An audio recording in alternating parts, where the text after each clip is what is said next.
Hello दोस्तों, आप सभी का ऑल अबाउट सोशियस में स्वागत है। और ये समाज शास्त्र की कॉम्पिटिटिव सीरीज है। इसमें आज हम लोग डैनियल बेल के बारे में डिस्कस करने वाले हैं।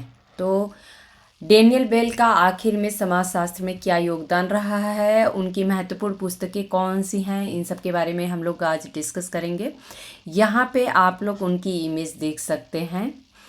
कंटेंट जो है वो हिंदी और इंग्लिश दोनों लैंग्वेज में है, तो आप लोग अपने हिसाब से कंफर्टेबल के हिसाब से कंटेंट को देख लीजिएगा। मैं जो है लेक्चर को हिंदी में ही डिस्कस करने वाली हूँ। ओके।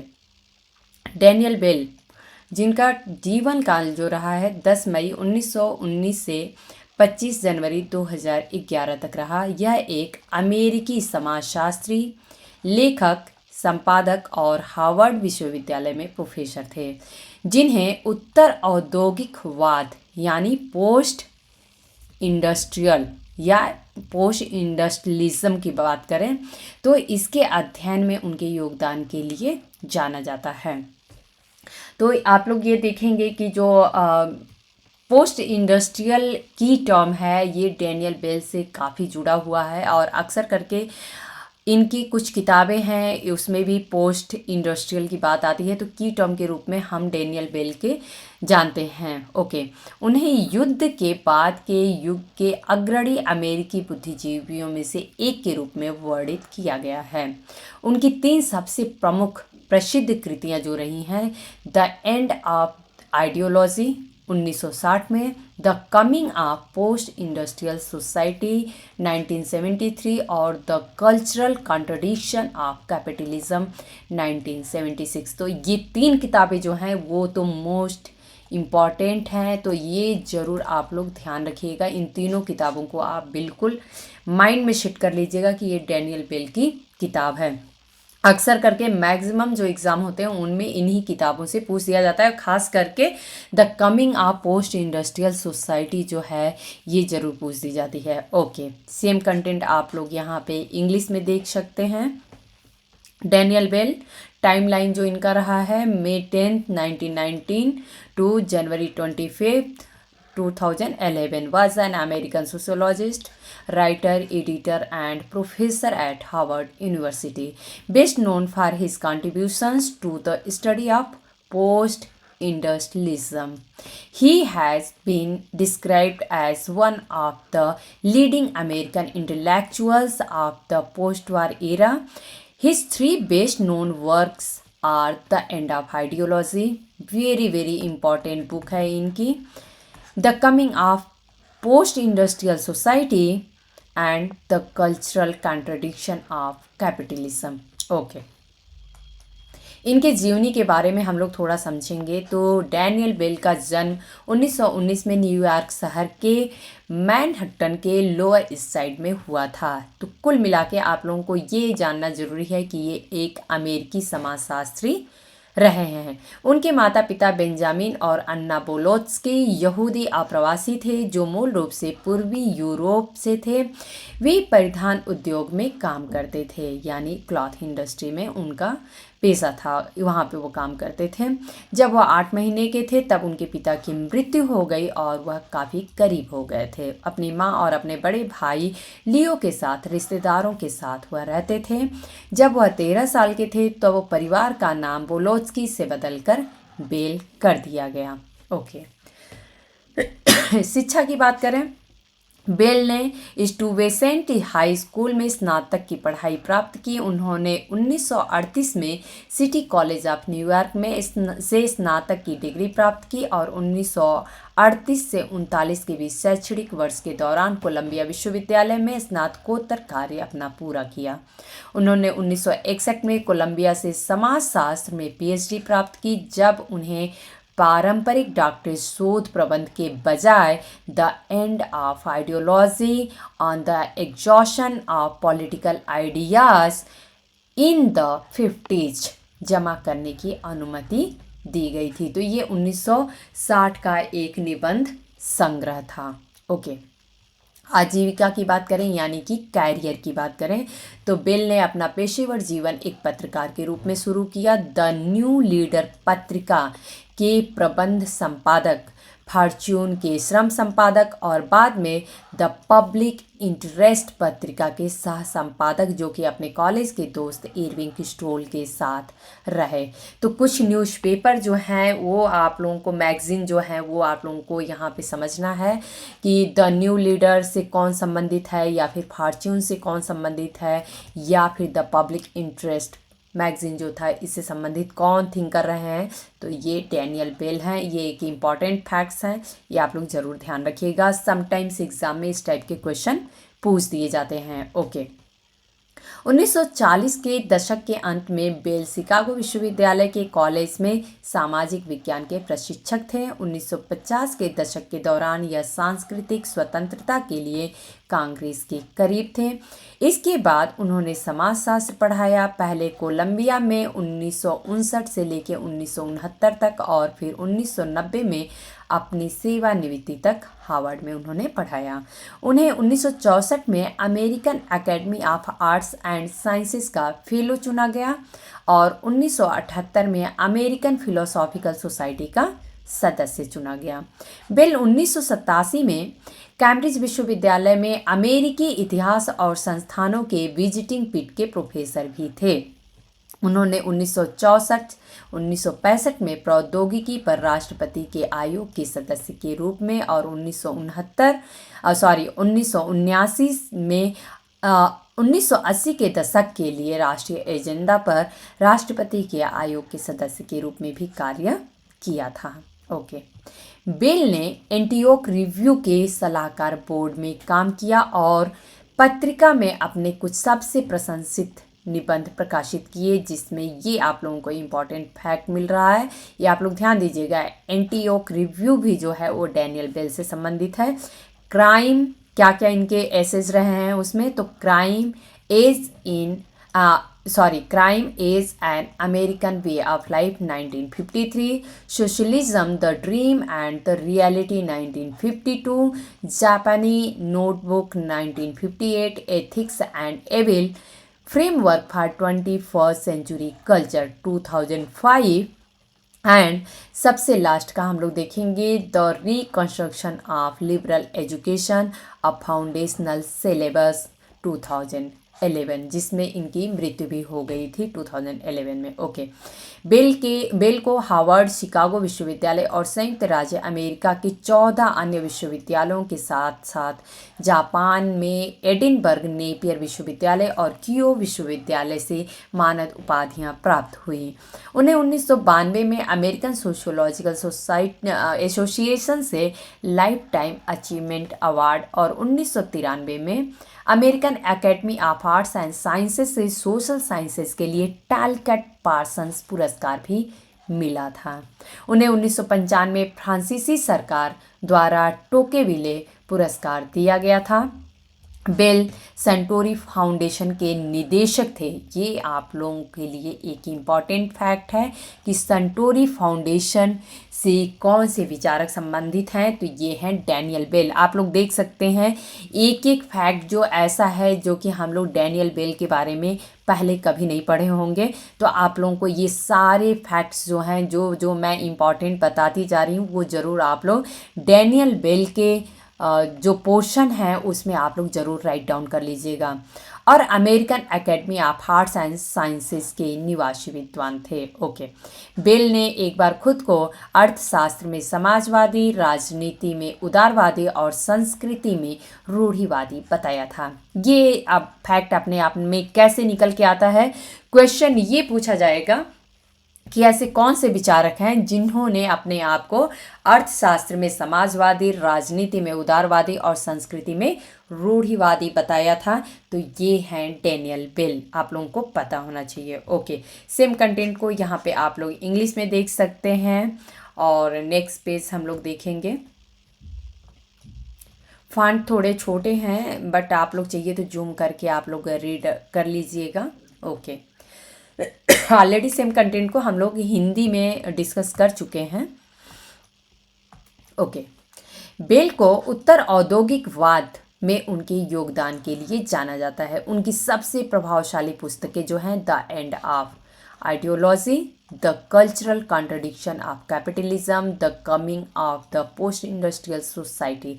3 किताबें बार बार डिस्कस हो रही हैं। उनकी 2 पुस्तकें द एंड ऑफ आइडियोलॉजी और the cultural contradiction of capitalism times literary supplement द्वारा 20वीं सदी के उत्तरार्ध की 100 सबसे महत्वपूर्ण पुस्तकों में सूचीबद्ध की गई थी। तो आप लोग समझ सकते हैं, यहाँ पे समझ सकते हैं कि ये बुक जो है अपने आप में कितनी ज़्यादा इम्पॉर्टेंट है, और इसीलिए शायद एग्ज़ाम्स में भी बार बार पूछा जाता है कि अगर हम जब भी पोस्ट इंडस्ट्रियलिज्म की बात करते हैं या उत्तर औद्योगिकवाद की बात करते हैं, फिर उसमें हम लोग डैनियल बेल को पढ़ते हैं, और डैनियल बेल को जब हम पढ़ते हैं तो हमें उनसे संबंधित जो भी इम्पॉर्टेंट फैक्ट्स हैं, जो भी इम्पॉर्टेंट बुक्स हैं, वो हमें पता होना चाहिए। बेल के अलावा केवल Isaiah Berlin, Claude Levi Strauss, Albert Camus, George Orwell और हन्ना अरेंडेंट की 2 पुस्तकें इस तरह सूचीबद्ध थी। ओके, विचारधारा का अंत, जिसे हम कहते हैं द एंड ऑफ आइडियोलॉजी। इसमें आखिर में इन्होंने क्या कहा है, इसको हम लोग समझेंगे। बेल सुझाव देते हैं कि 19वीं और 20वीं सदी की शुरुआत से प्राप्त पुरानी भव्य मानवतावादी विचारधाराएं जो हैं वो समाप्त हो चुकी हैं। वो कहते हैं द एंड ऑफ आइडियोलॉजी, यानी कि जो भी विचारधाराएं हमारी थी पहले की, वो सब हमें समाप्ति की कगार पे दिखाई देती हैं। तो उन्होंने क्या कहा कि 19वीं और 20वीं सदी की शुरुआत से प्राप्त पुरानी भव्य मानवतावादी जो विचारधाराएं थी वो समाप्त हो चुकी हैं, और जल्द ही नई और अधिक संकीर्ण विचारधाराएं उभरेंगी। बिल का मानना है कि समृद्ध कल्याणकारी राज्यों के उदय और विभिन्न समूहों के बीच संस्थागत सौदेबाजी के साथ क्रांतिकारी आंदोलन जो उदार लोकतंत्र को उखाड़ फेंकने का लक्ष्य रखते हैं, अब श्रमिक वर्गों को आकर्षित करने में सक्षम नहीं होंगे। ओके, सेम कंटेंट आप लोग यहाँ पे इंग्लिश में देख रहे हैं। ओके, उत्तर औद्योगिक समाज का आगमन, the coming of post industrial society. अब इसमें इन्होंने क्या कहा है इसको हम लोग समझेंगे। तो कंप्लीट नेम जो है बुक का है the coming of post industrial society, a venture in social forecasting 1973। इसमें बेल ने एक नए तरह के समाज पोस्ट इंडस्ट्रियल सोसाइटी की रूपरेखा तैयार की, यानी जो इंडस्ट्रियल सोसाइटी थी उसके बाद की सोसाइटी कैसी होगी। उन्होंने तर्क दिया कि पोस्ट इंडस्ट्रियलिज्म सूचना प्रधान, ये की टर्म है, आप लोग जरूर याद रखिएगा, सूचना प्रधान और सेवा उन्मुख होगा। तो अगर क्वेश्चन ये पूछ दिया जाए कि किसने कहा है कि जो पोस्ट इंडस्ट्रियल सोसाइटी होगी या जो पोस्ट इंडस्ट्रियलिज्म होगा वो सूचना प्रधान और सेवा उन्मुख होगा, तो ये डैनियल बेल ने कहा है।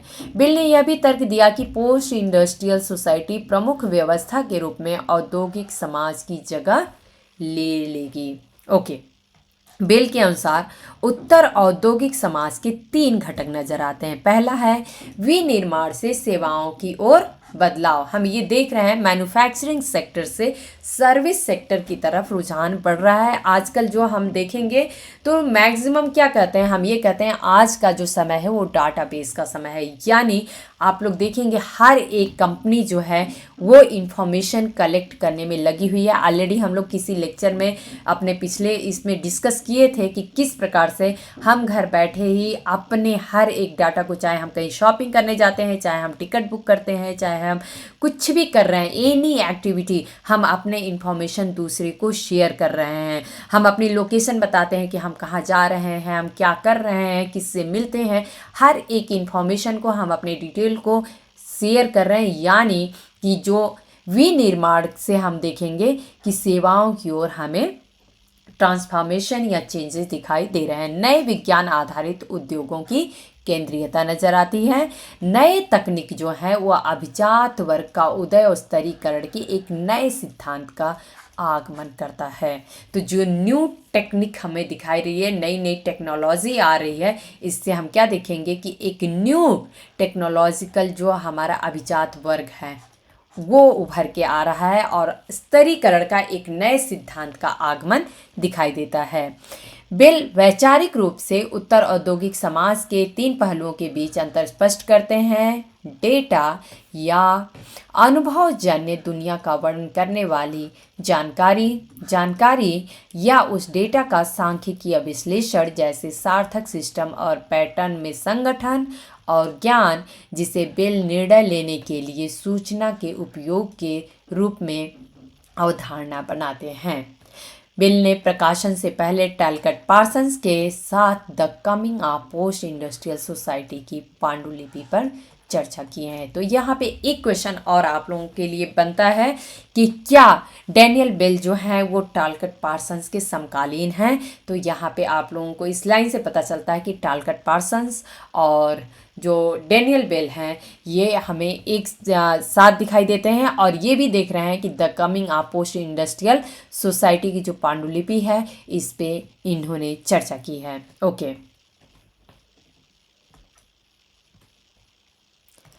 पूंजीवाद के सांस्कृतिक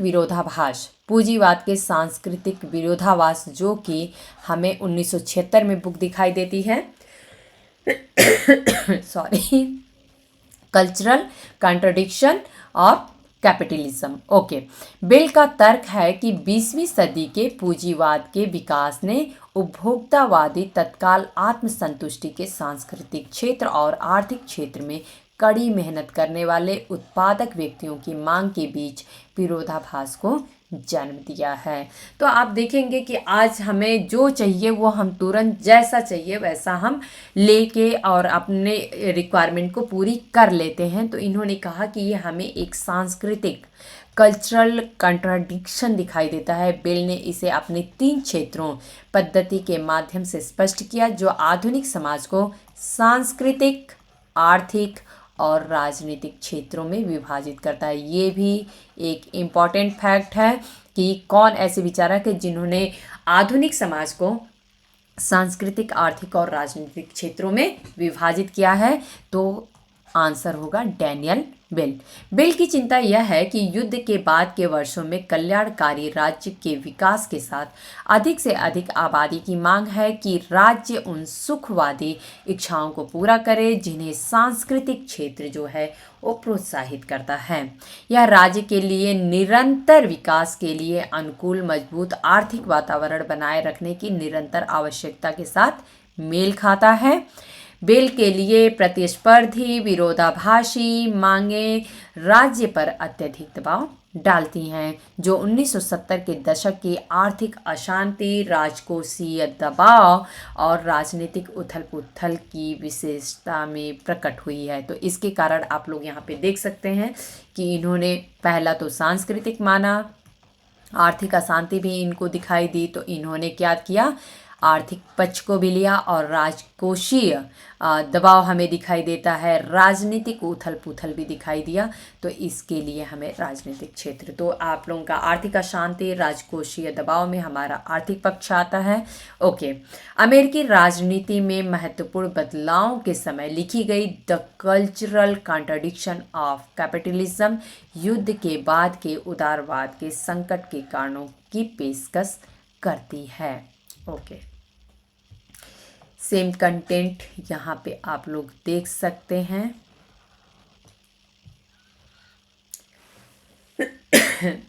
ओके, अच्छा, यहाँ पे एक डाउट ये हुआ था कि हम लोग बोले कि टैलकट पार्सन्स के ये समकालीन थे।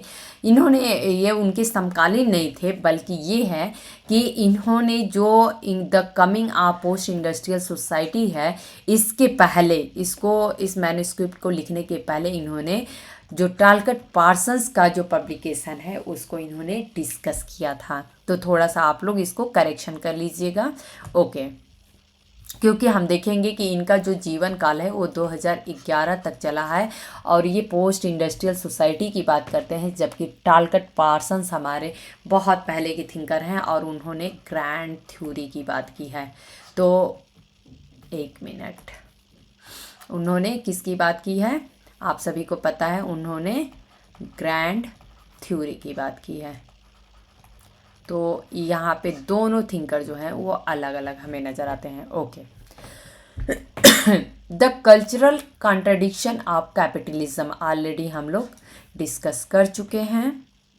इनकी हम कुछ महत्वपूर्ण पुस्तकें देखेंगे। ओके, तो यहाँ पे कुछ आर्टिकल हैं, इसके बारे में अभी हम लोग जानेंगे क्योंकि बहुत बार एग्जाम्स में पूछ दिया जाता है। 3-4 आर्टिकल हैं, उसके बारे में हम लोग देख लेते हैं। तो the coming tragedy of American labour. Next जो है वो द वर्ल्ड ऑफ मोलोज, तो ये है। नेक्स्ट देखेंगे the subversion of collective bargaining, और लास्ट वन है the revolution of rising entitlement. Okay, इनकी इम्पॉर्टेंट बुक्स हम लोग देखेंगे। तो वर्क एंड इट्स डिसकॉन्टेंट्स, पहली बुक 1956 में यहाँ पे आप लोगों को दिख रही है। The end of ideology on the exhaustion of political ideas in the 50s, तो ये इनकी एक इम्पॉर्टेंट बुक है, ये ज़रूर आप लोगों को याद रखना है। Okay, the reforming of general education, ये आप लोग ध्यान रखिएगा। 1966 the coming of post industrial society, तो डेनियल बेल को हम लोग इसी बुक से जानते भी हैं, तो इसमें कुछ अलग से हमें याद करने की ज़रूरत ही नहीं है। अगर डेनियल बेल को हमें जानना है तो इस बुक को हम जानते हैं। Okay, the cultural contradiction of capitalism, ये इनकी एक इम्पॉर्टेंट बुक है।